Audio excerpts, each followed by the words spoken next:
Hi, my name is Aaron Miller, And I'm Victorine Tamko. and we're both student associates for Nadia Murad. And on behalf of the Sine Institute and myself, we are pleased to have you join us today. The Sine Institute is a laboratory for university-wide collaboration and an incubator for policy innovation, convening the best and brightest in the public, private, academic, and nonprofit sectors, as well as journalism. It's a space where the brightest minds can come together to foster common ground and develop nonpartisan solutions. It's where American University comes to convene, communicate, and collaborate. Today, we welcome you to 2025 Sine Fellow Nadia Murad to join us. Nadia is a Yazidi human rights activist and the recipient of the 2018 Nobel Peace Prize. After escaping ISIS captivity, she became the first United Nations Goodwill Ambassador for the dignity of survivors of human trafficking. She advocates for justice for Yazidis, the sustainable redevelopment of the Yazidi homelands in Sinjar, Iraq, and the promotion of gender equality, education, and inclusive governance across the world. She's also the founder, president, and chairwoman of the board of Nadia's Initiative, a nonprofit organization dedicated to rebuilding communications in distress and advocating for survivors of genocide and conflict-related sexual violence around the world. Today, Nadia will share her personal story and how it shaped her advocacy, raising awareness and fighting justice for victims and survivors globally. Nadia's journey is one of hardships, but also courage and perseverance. We know her insights will inspire you all to use your experience to create your own activism. So please join us in welcoming Nadia Murad.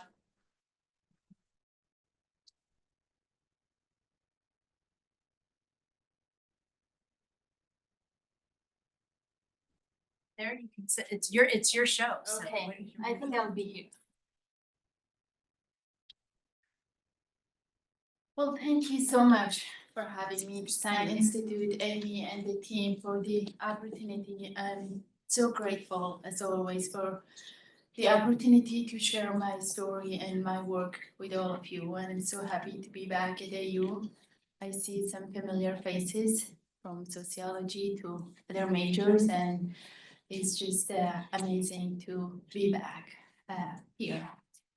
I will share a little bit about my story and my journey, my work, but I would also love to, I know some of you have gotten a copy of my book at the end. I would love to sign it for you if you want. So, and also talk to some of you if you have personal questions that you want to ask me.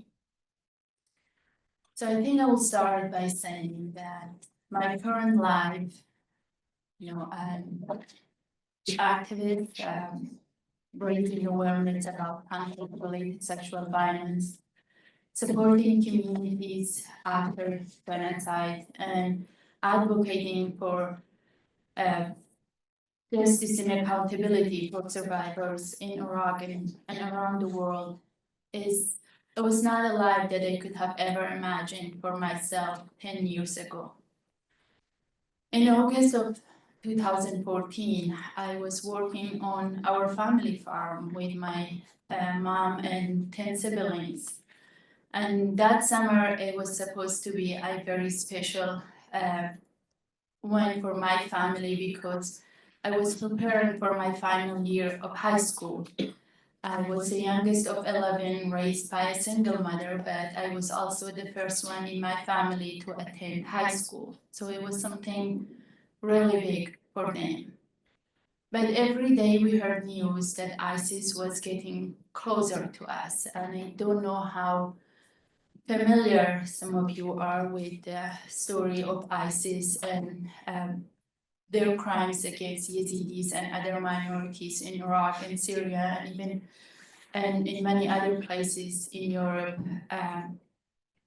But in that summer, we were hearing from especially other religious minorities like Christians in Mosul and others that ISIS was getting closer and that they were giving two options to other minorities like Christians to either convert or leave or pay taxes. But when we were attacked in August of 2014, August 3rd, we only had two options: to convert or die. And that is where more than 5,000 men and elderly women were killed, including my brothers, my mom, my cousins, my teachers, my friends, classmates, almost everyone that I grew up with in that small remote village. And then I, along my sisters, my nieces, my sisters-in-law, and my cousins were taken into a captivity in Mosul and then in Syria and all other places that were under ISIS control. There were more than 6,500 women and children that were taken into sexual slavery. But of course, that didn't happen in a vacuum. There were clear signs that ISIS was coming, because we were not the first community to be attacked. There were many other communities and big cities like Mosul and Raqqa in Syria that were under ISIS control. ISIS publicly and proudly used social media platforms like YouTube, Facebook, Telegram, saying that they're coming for Yazidis and other minorities. They opened markets buying and selling women and girls in Syria and Iraq. After being separated from my family members, I was left with three of my nieces that were younger than me. And I think that was the first time in my life that I felt responsible, because all three of them were younger, and we were separated from everyone else in our family. And I was 21 back then, and I just felt responsible, and I felt that I needed to protect them. But what was happening to us, it was bigger than me. And we witnessed girls young as 9 years old being taken into sexual slavery, and it was hard for me to do anything for them or for myself. We were just viewed as spoils of war, and for many of these women and girls, they never left their villages, small villages. They never went to school. They didn't even speak Arabic, even though we were in Iraq, a country that it's Arabic, but our own language is Kurmanji. So there were many women and girls who were taken into Syria and still didn't know they were in Syria because they couldn't read or write, they couldn't read a sign, they couldn't say the difference between the language in Syria or Iraq, the dialogue. So it was hard for many, and for me, I was lucky enough to be kept in Iraq, because many of them were praying for that, to stay in Iraq, because we thought that as long as we were in our country, at least there will be someone that will help us. And after being, in captivity, I knew as a small community that we were vulnerable. I knew growing up in that community, the people wouldn't buy our products because it was not considered halal a lot of the times. I knew like our own neighbors joined ISIS, many of them, and committed these crimes against us. And, often people think that ISIS was a group of criminals, but the sad reality is that they were, educated citizens. They were people who went to school, who had families, and they knew us, and they guided ISIS, who came from Europe and other parts of the world, to our villages. And I think that was the most difficult things, that we lived in a country for so long. We were left alone for ISIS to commit a genocide and crimes of sexual violence against us.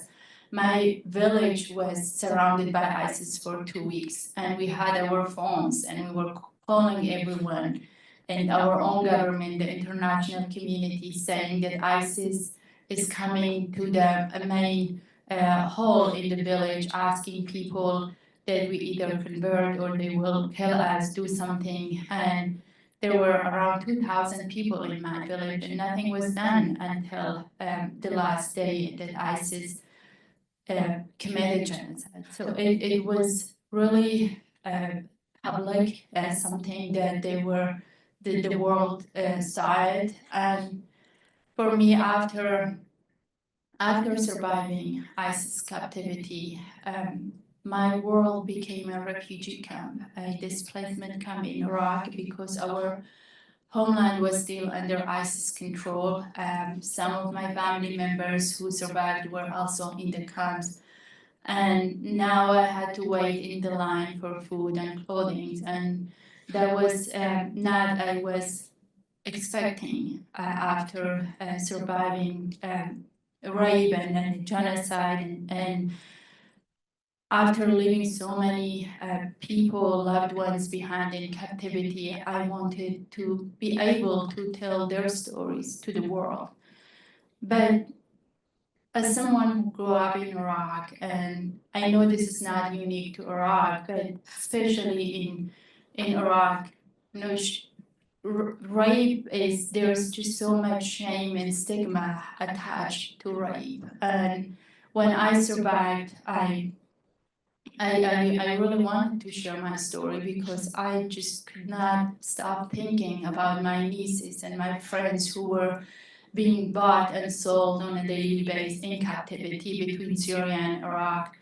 And I also knew that it was hard and that I will have to sacrifice so much, risk my life to be able to talk about it.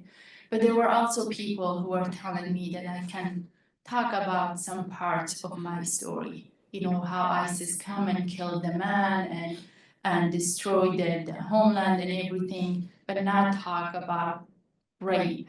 And for me, I just couldn't share one part of my story and leave the rape and abuse behind, because that was ISIS' main goal. ISIS killed the man and didn't give that opportunity to us as women, because they thought that we will just it will be a good thing for us to be killed. So they didn't do that. And for me, I couldn't tell the world about what ISIS did to men and children, taking children to training camps, brainwashing them.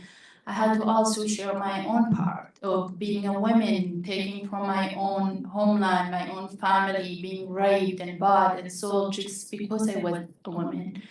And just because my only mistake was that I was born Yazidi and different. And we had to change that. And my first official interview was with the 60 Minutes. They came to Iraq. They were looking for, their team was looking for survivors, especially women and girls. And of course, you know, Iraq it's big, but it's also small, and people know each other. And they every time a journalist or someone come to the camps, they will ask about survivors, and other families would say, "Oh, go to this specific cabin or go to this unfinished building. You will find a survivor," because they knew where we were. And when they came to me, and I remember they told me that if I share my story, many people from around the world, but specifically from America, will hear the story, and hopefully they will do something to rescue other women and girls. And I asked my brother, who was with me in the camp, first in an unfinished building, and his wife was also in captivity, and he was trying his best to rescue her and other family members.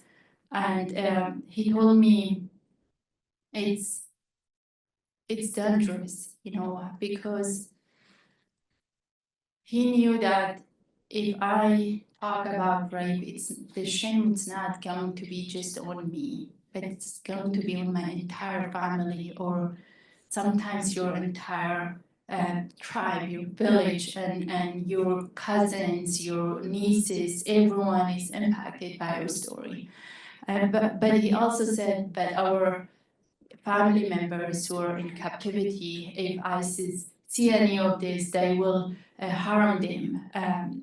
So I talked to them because when they told me that people will hear the story, I just wanted to share, and I remember telling them, but can I, do this but cover my face? And they talked to one another and they said, yes, of course you can cover your face and share your story. And we drove to another city, and I remember covering my face, telling them about everything that happened to me and others. And the moment I left that interview, I realized that voice needs a face to it, and that my story, without my voice, it's not my story. And people need to see both my voice and my story. And from that moment, I realized how personal stories, how can they like drive change, and it can be so powerful. And every story, even if it's a story of rape, it's worth sharing. And you never know who is going to relate to your story. And after that, I have met hundreds of thousands of people, women, men, and children who have related to my story, who have experienced rape and violence, even in countries like this, in Europe, in many places that I have traveled, people who have been in the military, people who have been in the government, who have been, students, so many that have come to me or sent me letters saying that thanking me for sharing my story and not choosing silence. I know, everyone from my family, for example, every single female in my family was taken into captivity, and they all have experienced an unimaginable trauma, and none of them, and it's been 10 years, none of them has, shared their story, even with me. But every time I'm around them, I see the trauma in their eyes. I see what they're going through, and I respect their decision. But for me, silence was not a choice, and I had to share the story with the world. But also after that, moving to Germany, and um, from Germany, I had more freedom and I felt more safe to be able to share more about my story. But I think it's what I want to say about personal stories, and if you want to share your story to make a difference, it's you can't just go directly to the UN or to the world leaders or these big platforms to share it from there. For me, when I started, I didn't even have a house. It was in somebody's unfinished building that I was with my brothers in that building that I had to share, surrounded by many people that sometimes I felt so visible because of my story, but some other times I would just feel that I was not even seen because I was a survivor. And I met so many other survivors who, at the beginning, they were with me in captivity, but after they survived, they all would say, "Oh, I was just in prison. I was just taken there in prison," because they were worried to share their stories and details. And when I say there is so much shame and stigma around this topic, it's there is a lot.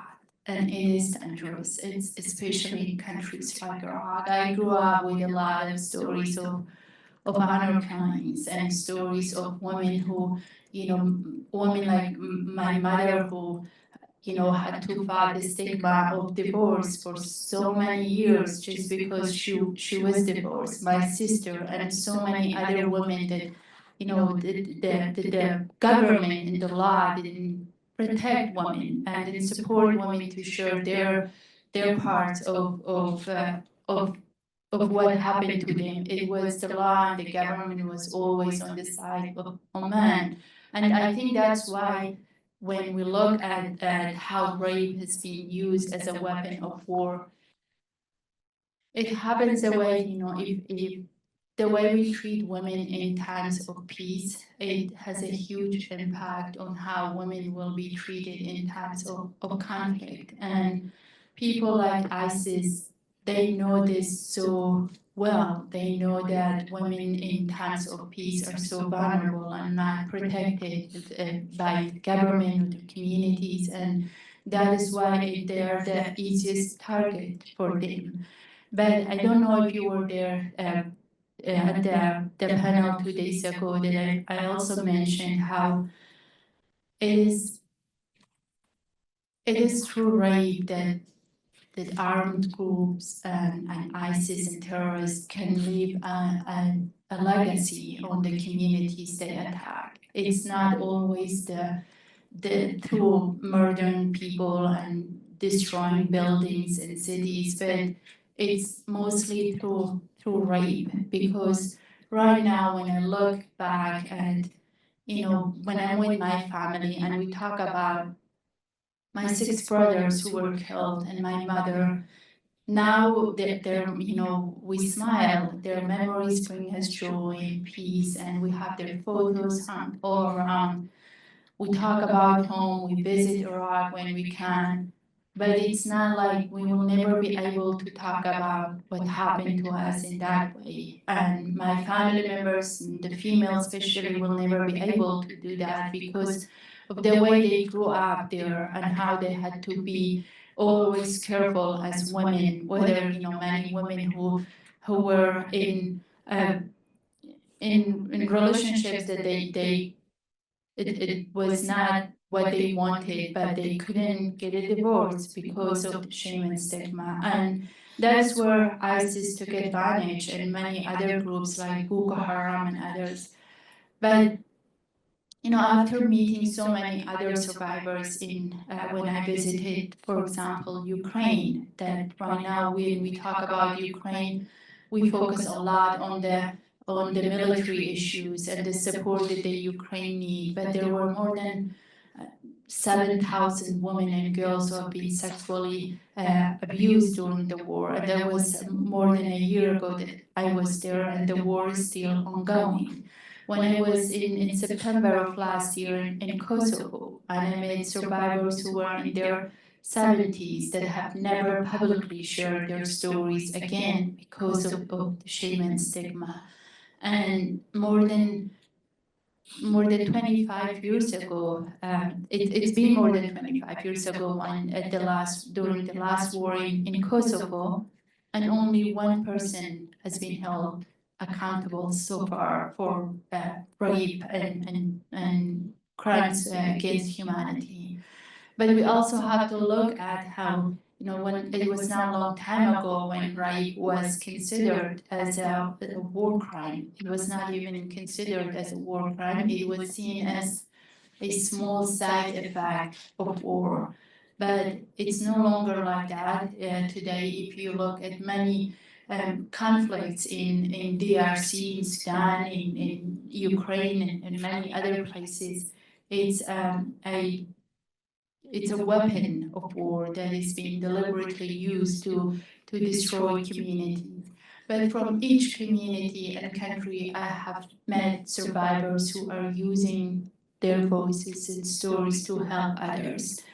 After I shared my story publicly, and I was proud of every part of my story because none of it was my fault. Of course, it was the fault of those who failed to protect me and prevent that from happening to me. Many other survivors come forward and share their stories. And there was the first case in Germany where a survivor was able to face her perpetrator in the courtroom, and he and his wife, who held her and her daughter captive, were held accountable.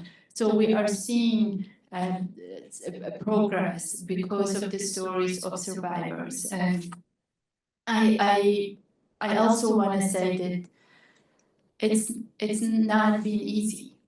sharing this story. I knew at the very beginning that I would have to sacrifice a lot, and I knew there would be so many challenges.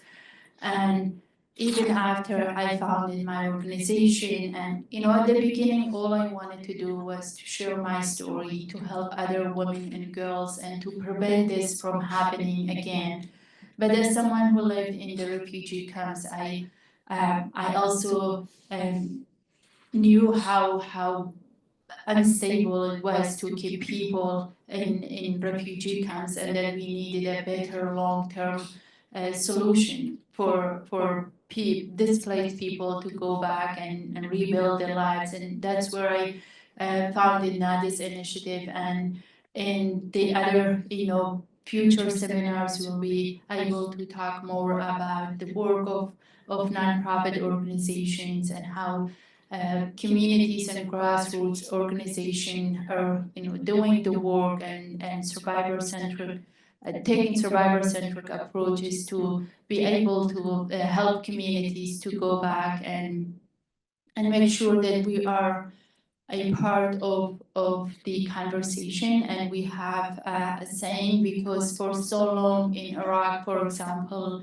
there were many people who would go, and organizations and big institutions, and they will go to Iraq, to the government, talk about solutions for women in small remote villages like mine. And that's why it never worked, their solutions, and for women and girls and for minorities, because we were not included in these conversations. And what was needed for us, it was always through the government and through people who never even visited our towns and never listened to our stories, that were trying to represent us. But for me, I have no regrets of sharing my story, of telling everybody that it was not my fault, and this needs to end.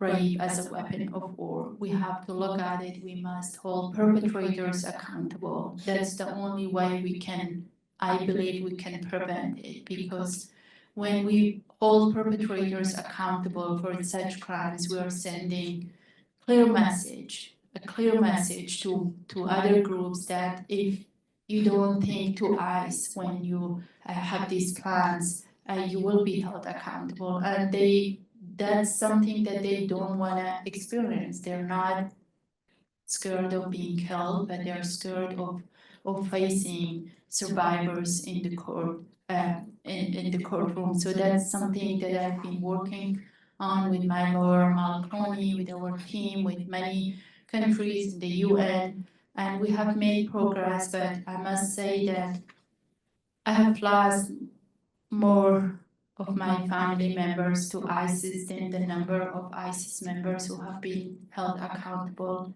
But I still have hope, because we have evidence and we have testimonies. And it takes time. The road to justice is long and sometimes dark, but there's always hope that we will be able to hold them accountable. So I wanted to share a little bit about my story, but I also want to give you a chance to ask any questions that you have. If there is something that you want to learn more about it, I would be happy to answer any questions. And I graduated in May, so I'm a sociologist. I'm not a stranger. Feel free to, yeah. You have a microphone too, so just.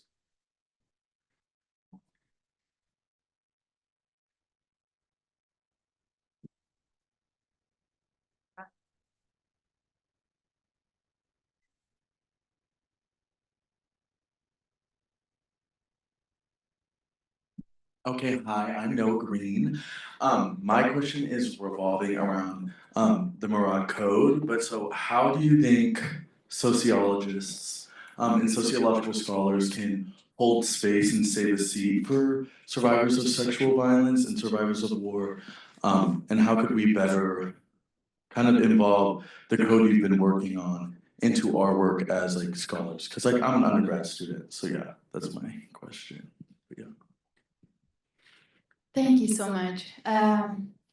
I think during one of the seminars, we'll talk more about the Murad Code, but I just want to say that it's one of the projects that I worked on and that I'm so proud of with the UK government, but most importantly with survivors from all around the world. And the Murad Code is just amazing, something that we have been able to share with many survivors, journalists, investigators, government organizations. It's when we were working on the code and talking to many survivors, and the idea of it was when I first shared my story, for example, at the beginning in the camp, and other survivors were sharing their stories.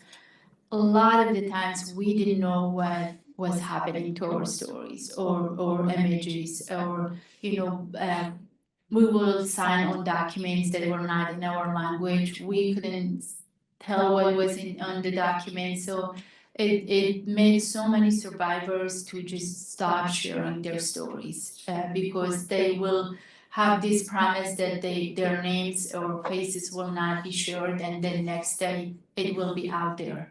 But on the other hand, a lot of survivors who decided to share a little bit about their stories, but not everything. Sometimes they will, they were having these really personal questions over and over again. People will ask them, one organization or a journalist or an investigator will come and ask really specific questions that survivors were not comfortable sharing the answers, because it's not all about how they felt in that moment when they were raped. There's so much more that they want to share with the world on how rape was used as a weapon of war against them and their families and communities.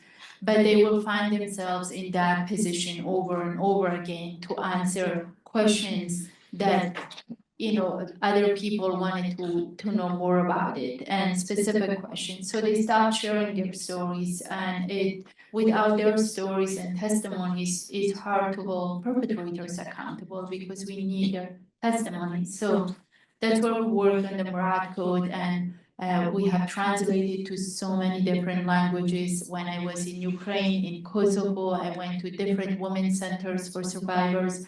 It's in their own languages, and they have been sharing with survivors and others who are going there. But it's also a very short document that you can just read on when you're on your way to that interview, to really just simply take your time to do the interview, to make sure that you avoid re-traumatizing survivors, you give them enough time and space and take your time. So those important steps that survivors really need. And then they go, they can't stop because they just want to share more and more. But when they feel really respected and they feel that their well-being is prioritized.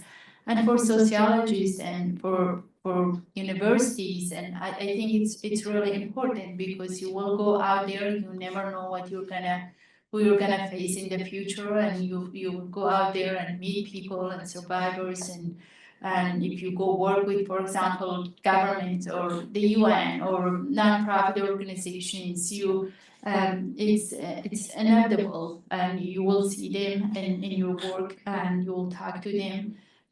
And we have been working with different, for example, universities, trying to convince them to teach the code. There are many who are doing already, but right now the UN and many other journalists are using the code, and I think that's what we really wanted. So the UN women, many journalists who have reached out and said that this has helped them a lot, and that's really important. But I remember when we were working on the code, many survivors were saying, when we said this is going to be different, this is going to be about you, and they said, oh, it's just another interview and another question to answer about me and what happened to me. But we have proven to them that this was different.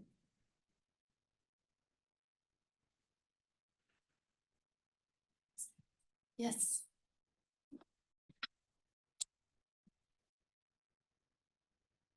Hi, I'm an undergrad here at AU, and I was wondering, how did you leave the refugee camp and go into a path of activism? Thank you. As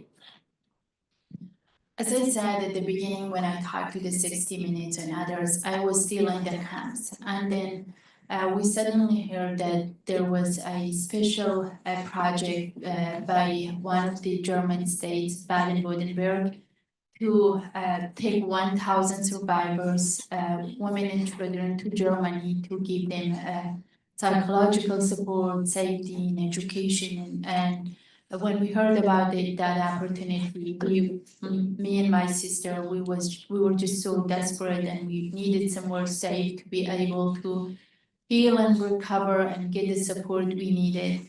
And we registered for that program, and we were able to move with 1,000 survivors to Germany. So it was a really amazing program, but not every survivor was able to come to Germany. We were 3 sisters, and one of my other sisters survived later, and she couldn't make it, so she was left behind. And years later, she went with a similar project all the way to Australia. So it was a time where we were just so desperate for anyone to take us to somewhere safer, somewhere where we could share our stories, somewhere where we could heal and recover and process everything. And I was very lucky to be included in that project. Yeah.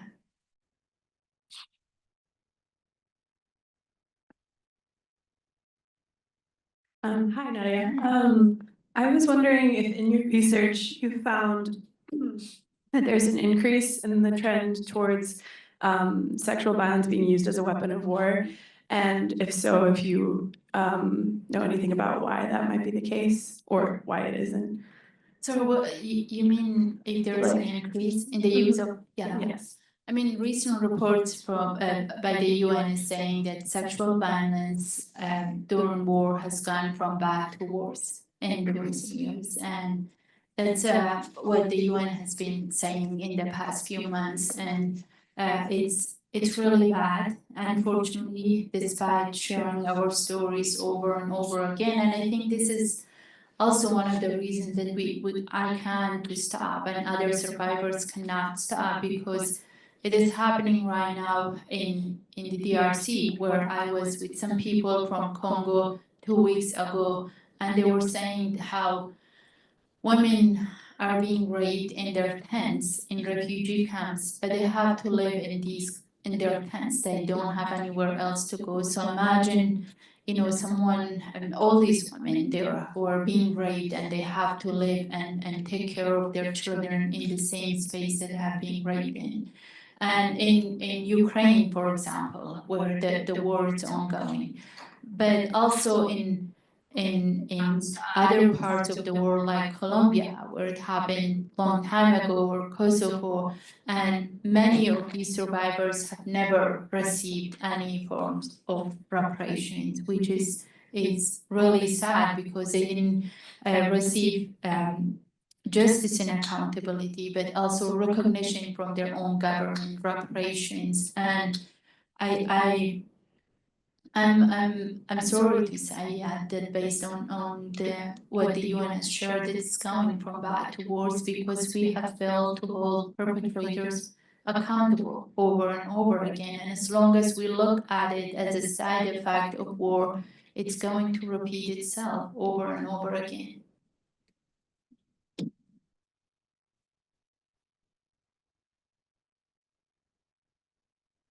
Hi Nadia, thank you for sharing your story. My name is Olivia, I'm a graduate student in the sociology department. My question is how you kind of got Nadia's initiative started, because my research interest is sex education, so I oftentimes understand how talking about sex or anything related in that sphere can be really hard for people. So I guess I also would like to know kind of how you built a relationship with the people that you work with, and kind of how you make survivors feel seen, because that's something that's important for me as well. Thank you. I think my activism has also been like a form of education for me, that I've learned so much about the world because I grew up in a very small remote village. I went to school, but I didn't learn much about the world outside of Iraq. But this journey has also helped me to learn about the world. And one thing that we don't talk about it a lot is that the number of displaced people today around the world is more than 122 million people. And it is only growing bigger every day because of conflicts and climate crisis and other issues that are facing the world. And when I moved to Germany, I started advocating, and especially in Europe, a lot of people were trying to immigrate to Europe from Iraq and Syria and other places. And one question I had for all the world leaders was, are you able to take more refugees? We will be happy to help you, but right now people are trusting smugglers, trafficker, and they are coming through dangerous ways in Greece and Turkey and Lithuania, where I met so many refugees. And their only source of hope are, these traffickers and smugglers. And you have to give them a clear message. If you are going to take them, we can always do it in a legal way. And I'll be happy, and so many other activists and non-profit organizations will be happy to help you. And back then I didn't have this initiative. And the answer was always no, I can't take any more refugees. And in fact, many countries were sending people back, to Afghanistan, Iraq, Syria, and other places. So that is why I started Nadia's initiative. I founded Nadia's initiative because I believe that we owe it to displaced people, and especially in post-conflict regions, to go back to their homeland, to have a better opportunity to be able to thrive and not just survive. And what I experienced in the camp was that every day we're just learning how to survive and nothing else. And when you have 120 million people that are learning how to just survive day by day, that is so dangerous on all of us, on the world, because that's a huge number. And I wanted something else for these people, for my friends, my neighbors, and my fellow refugees around the world. And with Nadia's initiative, we started immediately advocating for sustainable solutions. And that was also the reason that we, as a small nonprofit organization, we couldn't focus on one area like education or clean water or farms, or everything was equally important. Because when we were going to survivors saying, what do you need? One survivor would say a school, education. The other one would say clean water. The other one would say my farm is destroyed. So we were out there going to government saying, anything that you're interested in, we will be able to do it. So we started doing schools, libraries, healthcare. We have opened a small, actually big women's center, but we also have focused on small businesses for women, because before 2014, women were also not allowed to work outside of the home. So we have been able to change that, helping them to have their own small businesses.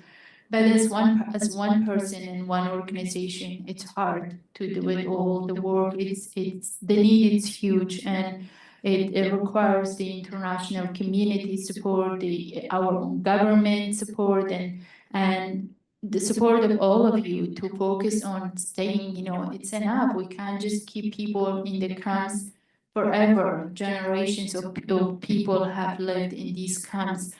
From DRC to Iraq to Sudan to many other places, and why not focusing on sustainable solutions when we have shown that it is possible to do it? So that's how the organization was born. Yeah. Yes.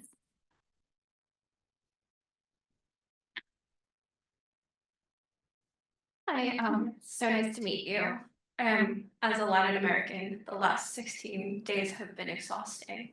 And I think a lot of the conversation right now about the vulnerability of women and girls is said in a post-conflict tone. But currently, a lot of the targeting and dehumanization is creating that vulnerability here. And I just want to know, what do you think we can do as a civilian, as just a normal person, to help and to have those conversations and to remind people that just like your neighbors were creating those sort of dangers in your country, that is happening here now? I think these are difficult and unfortunately dangerous times, and it is important that we speak up. If you know stories to share, and you are at a university with thousands of students, try to look around, find people to talk about this. That this is what Nadia is talking about. It is not too far from us. Stories that we are hearing here and in other places and near us that are so important, and it is happening, and we don't live in isolation. This world it's connected, and it's so important that we talk about it. And not all of us are able to give money and to do big projects and to help big, but I think what we need right now is to talk about it. It's to share our what we believe in it. But many stories. The stories of your people who have given everything to be able to come here and give a better life to their children and their families. And when we stop talking about it, I think it's dangerous. We just need to remind them that there are so many people who deserve a chance, so many people who their lives have been destroyed in their own countries and have been looking for a better opportunity. So I really encourage you, especially that for students like you have an opportunity here in this environment to meet other people and to share stories. And even if you disagree with one another, I think it's so important that we listen to these stories. Yeah. Hi, thank you so much for sharing your stories.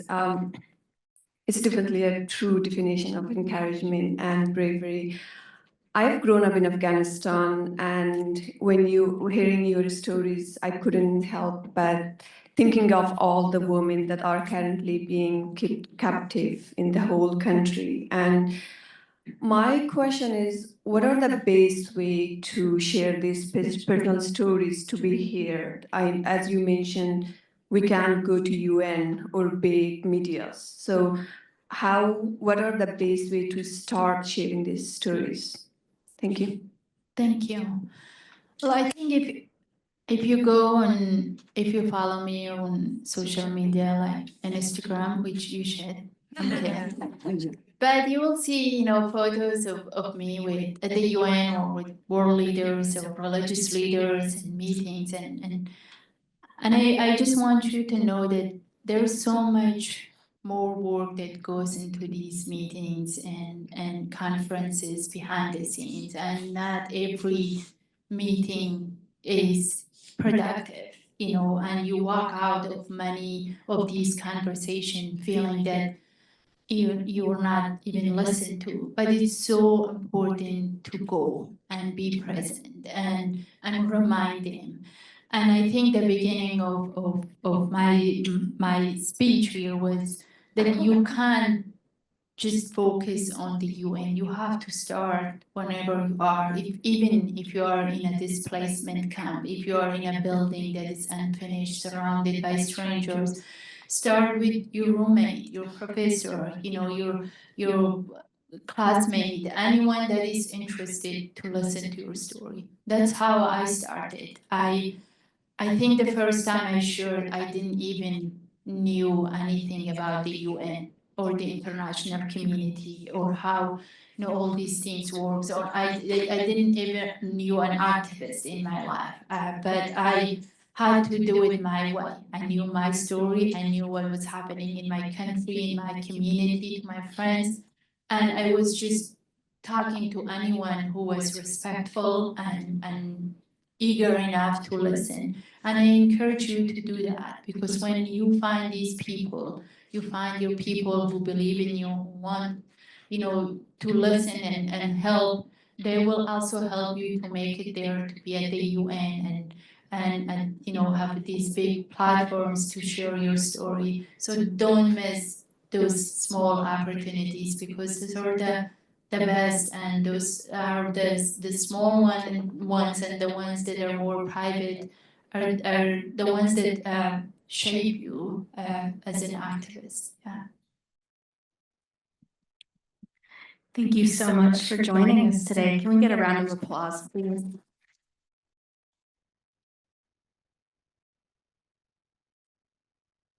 Thank you again, and thank you all for joining us for our first Sine seminar of the year. Here at Sine, we always say convene, communicate, and collaborate, and that goes beyond this room. Keep those important conversations going outside with your colleagues and communities. And if you enjoyed this event, Nadia will be back on March 19th at 4 in the room next door. Our next seminar will be with Tara Palmieri on Monday, February 10th at 5 p.m. in this room. For more information on those events and Sine, stop and grab a postcard from the table outside that you saw coming in, or scan the flyer for more information. Finally, I want to take a moment to thank our co-sponsor for this event, the District of Columbia Sociological Society. Since its founding in 1934, the District of Columbia Sociological Society has been a meeting place for sociology practitioners and academics with intention of building a vibrant sociological community in the DC area. DCSS promotes not only rigorous sociology study, but also the application of sociological ideas to enhance public understanding of sociology's work. And DCSS contributes to the development of the next generation of sociologists. In 2024, DCSS awarded the Anna Julia Cooper Award to Nadia's initiative. In the face of socially produced racial and ethnic and gender inequalities, Nadia's initiative is dedicated to promoting sustainable projects for rebuilding communities displaced by war and conflict, and to advocating globally for survivors of conflict-related sexual violence. The sociological imagination fully informs the mission of Nadia's initiative. Moreover, Nadia's initiative enacts approaches to and advocacy for displaced communities and survivors of sexual and gender-based violence that are both sociologically grounded and relevant to the DC metro area. And it is relevant not only to residents who have experienced displacement and/or sexual violence, but also to the many local, state, national, and international policymakers in the region. For more information on Nadia's initiative, you can stop by the information table we have in the back, or visit www.nadiasinitiative.org, or follow Sine or Nadia on social media. Thank you all so much again for joining us, and we hope to see you again soon.